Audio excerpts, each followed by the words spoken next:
3 కాదు, 4 కాదు, 10 layers of pearl ear chains చేసేద్దామా? ఒక కస్టమర్ మనకు ఆర్డర్ ఇచ్చారండి 10 లేయర్స్లో పర్ల్ ఇయర్ చైన్స్ చేయమని.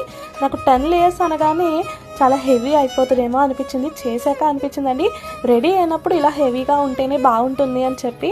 అండ్ మీకు లేయర్స్లో కస్టమైజేషన్ తక్కువలో అంటే ఒక 3-4 లైన్స్లో కస్టమైజేషన్ కావాలన్నా కూడా కస్టమైజేషన్ అయితే అవైలబుల్ ఉందండి. మీరు వాట్సాప్ ద్వారా అయితే ఆర్డర్ అయితే ప్లేస్ చేసుకోవచ్చు. అండ్ అవుట్పుట్ కూడా చాలా చాలా బాగుందండి. మీకు ఎలా అనిపించిందో నాకైతే కామెంట్ సెక్షన్లో అయితే చెప్పేయండి. లైక్ కూడా చేసండి రీల్ని. Thank you for watching.